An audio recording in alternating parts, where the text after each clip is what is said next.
So we're back again with another tutorial. This one is going to be our After Effects tutorial, and I'm going to do this really quick again. You can hear my cat chattering in the background. I'm going to do this quick because this kind of is just going over what we talked about in class, but I'm assuming probably none of you remember what we went over in class, so this is going to be a refresher. Feel free to stop this video, rewind it, and kind of re-go over everything you need to until it makes sense. So here we go. I, again, don't use this menu, so you can go ahead and close this once you've opened up After Effects. So here we have, I'll just do a little tour again really quick. This window here, let me actually, yeah, there we go. This window is going to show us what we're seeing for our animations. This project window will show us everything that we have imported into our file and kind of show us the files that we're using. Here's my timeline down here. And then some stuff over here that you probably don't really need to care too much about. The preview window maybe. But the other stuff is more advanced. We can get into that later. So the preview window may be one that you'll want to use. I use keyboard shortcuts to kind of preview everything. So let's get going. We're going to import some things into this file to put a composition together. So let me navigate to the files that I'm bringing in, just to show you again what you need to have for this. Let's see, where do I have those saved? I believe that they are in my week 3. We're going to do this unicorn again, just because that's the only one I really have together to show you. So we're going to put together a unicorn. So what I need to bring in is the image sequence that I have saved out of that unicorn running. So you can see here I have all of the frames. So let's import this one first, because this one needs to be imported in a specific way, and we're going to import this one by itself. So I want to import this as a image sequence, and you know what, I just realized I didn't talk about how to import it, so let me close that again. So there are a couple of different ways that you can import things into After Effects. So you can either go to File, Import, File, or you can see there is that shorthand command right there, Command I, and my favorite way to do it is just to double click on the project window. And so I double clicked, that's going to bring me to my image sequence here. When I choose that first image in the series of images, you'll see Photoshop recognizes that these are all named sequentially, and it's saying, hey, do you want me to import this as a sequence? You may not see this part down here. If you don't, it may be because your screen looks something like this. So all you need to do is click that options button to get that open, and then make sure your PNG sequence is selected. That way it will import all of those files. So I'm just going to go ahead and hit open. So that has brought my unicorn in. Let's bring in our other things. Let's go back to that Finder window and I'll show you the grounds that I have. So I have a background, I have a midground, which are these kind of trees, and then some grass for the unicorn to run on. Then I've got foreground objects like a tree trunk and a bush that will be going past in the foreground really quickly. So I don't have specific sizes that you need to create your background, midground, foreground images. What I recommend is for the background, we are going to be setting up a file that is 1920 by 1080, and you want your background to be just slightly longer than 1920. You don't need it to be any taller than 1080, so you can see here mine is only 1080 pixels high, but it's a little bit bigger than 1920. So I recommend about 2200 pixels. And then for your midground will be the ground that is actually the longest, because this one needs to scroll by longer and a little bit faster than the background, so you need to have something to work with. So this one I have, again, the height of it is only 1080, but the length of this is 4300 pixels, and I recommend sometimes 4300 isn't enough. You might need to go as many as 5000 pixels. Not quite sure. It's really up to you kind of what kind of background you're creating. And then for the foreground layers, you don't need to make these really long. just make them as big as the actual object itself, because we're just going to have it kind of swing by really quickly. So this one's only 900 pixels, almost 1,000 pixels. So it's not really very long. Neither is the tree. It's even shorter. Okay, so let's go bring those in. I'm going to double click my project window, and then I'm going to navigate to where those objects live, which are in my ground layer. So I'll bring my background, my bush, tree, and my midground. And I'm just going to hit open. And I was just holding command to select those individually. Holding command will allow you to select things out of order. Okay, so I have all my objects in here, and you can see that a image, like a JPEG or a PNG, has a different icon than, say, an image sequence. So you can see that you can tell the difference. Like, you know that this is a multiple file item because you have that kind of icon that's a little bit different. So now the next thing we need to make is a composition to create all of this stuff in. And the easiest way to do that is to click on this little icon down here. It's create a new composition icon. So I'm going to click that. It's going to ask for your composition name. You can name this whatever you want. Typically when I'm working at a studio or something, I'll name my composition that I'm putting everything in main, because I know that that's where everything is built up. So main, whatever you want is fine. This will also kind of be set up alphabetically. So sometimes I like to go ahead and put like an asterisk or an underscore right in front of that. So I know that this composition's at the top of my pile and it's very easy to find once it's created. So the preset HDTV 1080-24 is perfect. It'll make a 1920 by 1080 file. Your frame rate should be 24, regardless of if you animate it at 12 or on 3s or something wonky like that. Go ahead and make your frame rate 24. And then the duration, this again is time code. In time code, these zeros kind of go down in like breaking up time. The first one is hours, second one is minutes. The third set of zeros here is seconds, and the last one is frames. You don't need a ton of time for this again. So 5 seconds, this is what this duration is set up for. 5 seconds is perfect. I'm just gonna hit okay. And so now I have my composition. Down here I have my timeline. There's nothing in my timeline though, so I'm not seeing anything on my composition. So let's change that. Let's bring the background layer down. So I'm just gonna click on that and dump that onto my timeline. When I do that, After Effects is gonna set that to live right in the middle of this, composition window here. So if I want this to be kind of to the right or to the left, I have to actually come up here and click and drag around on that. So I believe that my unicorn is facing to the left and she is running to the left. So I think I need my clouds and everything to be moving screen right. So I'm just going to bump everything up here. I'm going to bump this background layer. You can kind of see the bounding box where the edge of that image lives. I'm going to kind of just scoot it up so it's really, really close to that right edge. Then I'm going to come down into my timeline, twirl down this little arrow next to the background layer, and I'm going to twirl down then the arrow that's next to the transform option in that layer. And this is going to give me some keyframeable parameters. The one we're really paying attention to is position. So I'm going to go ahead and click the stopwatch. When I do that, what it's telling After Effects is make a keyframe and make this layer keyframeable.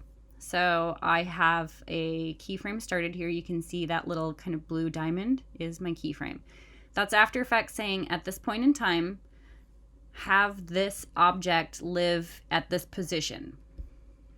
So I'm going to move my timeline forward, or my playhead forward in my timeline, and then I'm going to actually just scoot this background image to the right. And by doing that, After Effects is recording my movement, and so it's creating a new keyframe. And then it's in betweening that movement between these two keyframes. So if I move my playhead back to the beginning and hit the space bar, which is the play button, you can also hit play up here at preview, but you can see my shortcut here is to hit the space bar, and that will activate that. So hitting space bar, you can watch the clouds kind of move across the screen. And then it'll just kind of keep looping that. Again, After Effects has in and out points, just like Photoshop did, which are these little blue like bars on the top. And you can move those in and out just the same way that you did in Photoshop, kind of click and drag them around. I like my timeline being 5 seconds long. I think that's a good time to watch this little unicorn running through the woods.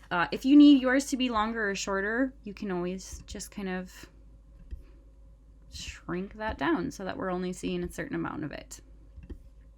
Okay, let's get the other background, foreground layers in here. I'm just gonna go ahead and twirl this arrow back up, and then I'm going to bring the midground down. Make sure that you are aware of your layer order, because if you put it underneath your background, you're not gonna be able to see your midground because it's living underneath it right now. So changing layer order is very simple. You just click on the layer and drag it underneath, and then you can see your new or your layer that lives on top. There's a little bit of blue peeking out here, so I am going to click on that layer, make sure that's the layer that's selected. I'm just going to scoot it down ever so slightly. I know it's kind of being cut off at the top here, so I could either just, I'm not really going to care about that, or if I'm trying to be very perfect about this, I can scale this up a little bit. Sorry, let me show you how I did that. I just hit the S key, and that is the shortcut for scale. But let me show you the long way to do that. So twirl down the arrows, and then your transform property will probably be closed up like this, and click that arrow to reveal the properties of that layer. So scale is a property of that layer. So I can change the scale by clicking and dragging on these values. So you can see the X and the Y height are linked, so that no matter what I do to one, the other follows, which is nice if you want to keep things in proportion. So you can click and drag that, or you can simply just click on one of them and choose your own value. 105 looks perfect to me. Again, I'm going to start this at the very, very right edge so that it's moving from right to left, or I guess I'm dyslexic and I mix up my left and right, so I'm sorry. What I'm going to do is I'm going to move it all the way over to the left, and I guess what I was thinking was I'm going to line it up with that right edge there. And then I'm going to I'm going to turn on the keyframeable properties on the position. So click that stopwatch. That keyframe has been created. Wherever you put your playhead in the timeline, if you click that stopwatch, that's where that keyframe will be created. Also, if you have keyframes on the timeline and you click the stopwatch again a second time, it's going to delete all of your keyframes. So be very careful about hitting that stopwatch. If you make a keyframe in the middle of your timeline and you want it to live at the beginning, it's very easy to just click on the keyframe and drag it to the beginning.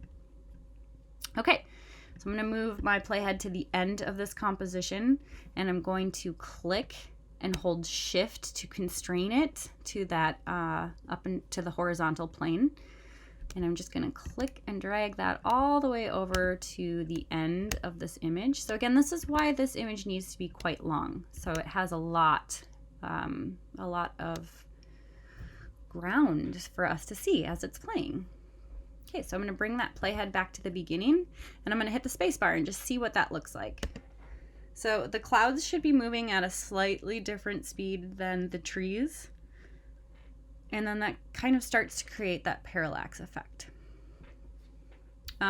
Just a side note for troubleshooting, you have to be very aware of where your playhead is and any clicking and dragging you do on an object in your composition window, because After Effects is always going to record what you do, and it's going to record it wherever your playhead is. So with my playhead here at 2 seconds and 11 frames, I moved my image up and it created a keyframe there, and maybe I don't want that keyframe. So it's really easy to remedy that. You can just click and select that keyframe. You'll know your keyframes are selected because they will change to this blue color, and then you just can simply hit delete and it'll go back to the way that you had it. Okay, so I want to speed this up a little bit. So let's just kind of bring our foreground layers in. I'm going to bring this bush down here. I'm going to hold shift, move it off the screen, and I'm going to get my position timeline or my position property out. Click the stopwatch to start that. This doesn't need to take 5 seconds or the whole length of the composition to go past the screen. So I'm gonna maybe give it a second.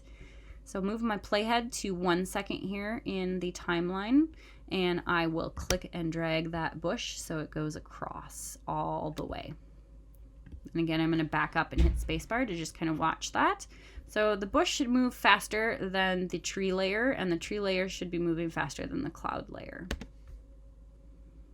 Perfect. A little hard to see because the bush is such a similar color. So let's bring another layer in. I'm going to twirl these properties up. Let's bring that tree layer down.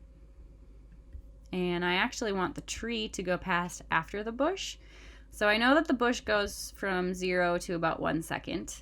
So let's have the tree start at like 2 seconds. Twirl down the properties, twirl down transform, click that stopwatch for the position property. The keyframe's created right there at 2 seconds. I'll move forward with my playhead to about 3 seconds, and I'm going to move the tree over to the right edge of the screen. And something I forgot to do was when I first dumped that tree into my composition, I forgot to move it all the way over to this side of the screen.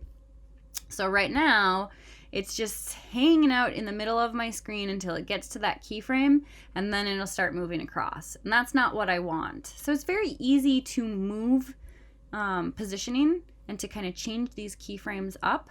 So I need to make sure that I'm right over this first keyframe that I want to change with my playhead. And sometimes you need to zoom in to be able to see that, because sometimes you'll be right next to it, but you'll think that you're right on top of it. And I just simply zoomed in by clicking these mountain icons here. This is kind of like my range slider, my zoom in and zoom out. So I know I'm right on top of that keyframe.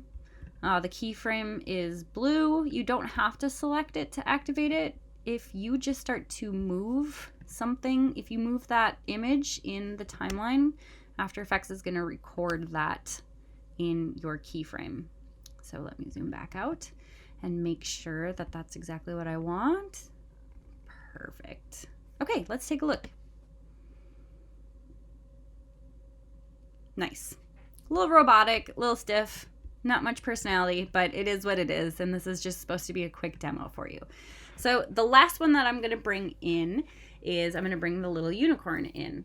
Right now, when you default bring your walk cycle into After Effects, it's going to default to not loop, and it's going to run that thing at 30 frames per second. So we need to change that. So what I'm going to do is right click or control click on that image sequence in my project window. With this menu that pops up, I'm looking for interpret footage, and then I want to choose main. You can see that's the shorthand command for it. I believe that's Option Command G. So choose main, and you will get the interpret footage dialog box. This looks a little advanced and kind of messy, but really all you need to worry about is the frame rate. So see, it's defaulted to 30. My character was 24. Yours may be 12, it could be 8, it could be 3, whatever you worked at. Please don't work at 3. I hope you didn't work at 3 frames per second. But whatever you worked at in Photoshop, put that frame rate here. And then we want to come down to the bottom and change the loop from 1 time to, we just want to give yourself enough loops so that it lasts the entire duration of your timeline. Mine's 5 seconds. So if I loop this 5 times, since it's 24 images and I've got 24 frames per second, 5 times should be 5 seconds. But I want to give myself a little extra padding, so I'm just going to say 6 times and hit OK. Okay, so nothing really happens. But what we need to do is drag our image sequence into our composition.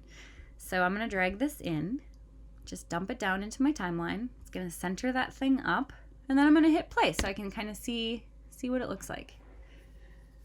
So that looks okay to me. The first thing I'm noticing though is that my unicorn is on top of my foreground layers. So I need to stop this. I'm just going to click on the timeline to stop it.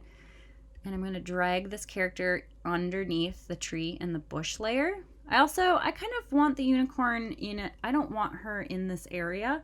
of the composition, I sort of want her to live in this side of the screen. So I'm just going to click and hold shift and move her. And by doing that, After Effects will just kind of let her live in that part of the composition. I see her feet are almost going off of the screen, so I'm going to scoot her up just a little bit. She doesn't have any keyframes on her, so it doesn't matter where I am in the timeline when I'm doing this because I'm not recording that movement through keyframes. There is no movement. I'm just kind of positioning her in my composition. So hit spacebar, and I see my unicorn running through that environment that I've created for her. So this is kind of where we got in the demo on in class. So this is where I'm going to stop today. And then we can do another demo of how to add a shadow and how to render things out in just a little bit. All right, so hopefully this all makes sense to you guys, and have fun making your environments and your compositions in After Effects. Thanks, everyone.